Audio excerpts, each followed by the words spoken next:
মহাপ্রভুর 538তম আবির্ভাব তিথিতে নানান ধর্মীয় অনুষ্ঠান কাঁকরতলার ভবানীগঞ্জে।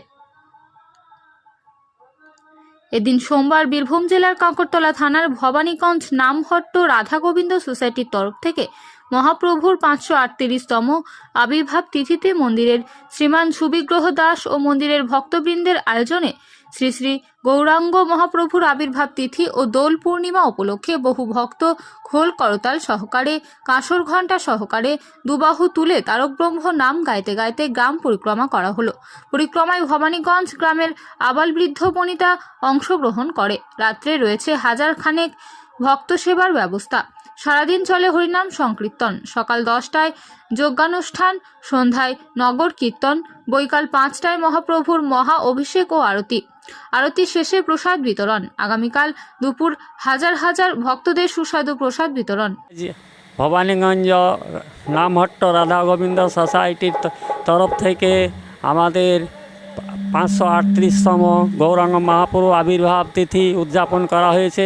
তাতে সকালে আমাদের মঙ্গলা আরতি হয়েছে। মঙ্গলা আরতি হওয়ার পরে 10টার সময় আমাদের দ্রব্যযজ্ঞ হয়েছে এবং তারপরে আমাদের ভগবানের মধ্যাহ্ন আরতি হয়েছে এবং অপরাহ্নে আমাদের 3-3:30 সময় আমাদের নগর সংকীর্তন হচ্ছে এবং নগর সংকীর্তনের পরে আমাদের গৌরাঙ্গ মহাপ্রভুর 5টায় অভিষেক হবে। তারপর সন্ধ্যা আরতি এবং তারপরের দিনে হচ্ছে আমাদের অনুষ্ঠান রয়েছে।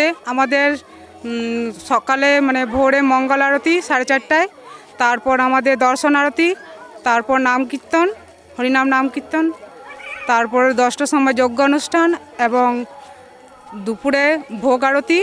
আর তারপরে এখন নগর পরিক্রমা হবে।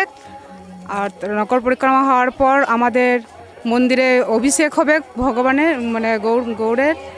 তারপর হবে আরও মহাপ্রসাদের ব্যবস্থা। পরিক্রমা করার পর আমাদের গৌরাঙ্গ মহাপ্রভুর অভিষেক হবে। তারপর সন্ধ্যা আরতি, আরতির পর মহাপ্রসাদের ব্যবস্থা আছে এবং আগামীকাল সকাল থেকে আবার মঙ্গল আরতি, নাম কীর্তন এবং দুপুরে মহাপ্রসাদ এবং হাজার হাজার ভক্তদের সমাগম এবং সবারই প্রসাদের ব্যবস্থা আছে। আমার নাম কৃষ্ণা মাতাজি, বাড়ি ভবানীগঞ্জ।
কাঁকরতলা থেকে বিপিন পালের রিপোর্ট, বীরভূমি বার্তা।